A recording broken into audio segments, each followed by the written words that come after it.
Hello WhatsApp guys, আসসালামু আলাইকুম। আশা করি সবাই ভালো আছেন, আমিও ভালো আছি। গাইজ রাজখড়ি ভিডিও বানাইবার কারণে লিখিতা জানি আমি অসুস্থ, তাই আজকে হইলাম সকাল সকাল ঘুমাই যেতাম, যার কারণে আমি ওয়াশরুমে ঢুকিয়া হইলাম একটু আত্মুখ ধুইলে। গাইজ এত ঠান্ডা পানি যে আমি আগে ভাবছি না, ভাবলে আবার ঢুকলাম না।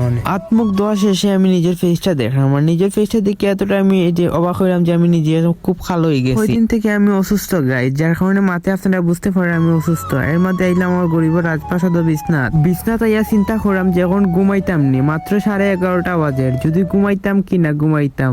ফাইনালি কি তার ডিসাইড করতে করতে চিন্তা করছি যে বাবা ঘুমাইতাম আজকে দেখি ঘুমিয়ে আমার কত সময় পর্যন্ত ঘুমাইতে দেয়। আমি জানি 2টার আগে আমার ঘুম লাগতো না, এখন বিছনাথ পড়ি রইলাম। সকাল সকাল ঘুমাই গেলে সকাল সকাল উঠতে পারবো, যার কারণে আজকে হইলাম সকালেও ঘুমাই যায়। আর অসুস্থর কারণে এর মধ্যে ঘুমেও ধরছে, বুঝছেন। এখন দেখতে পারে আপনারা আমার গরিব বাজারে 11:21, এত সকাল যে আমি ঘুমাই ভাবলাম যে আর ঘুমাই যায়। এর লাগি ফোন টোন আলাদা তুইয়া নিজের ঘুমার প্রিপারেশনটা লইরাম আর ঘুমাই যায়। গাইজ আপনারা ভালো থাকবা, সুস্থ থাকবা, তো আল্লাহ হাফিজ।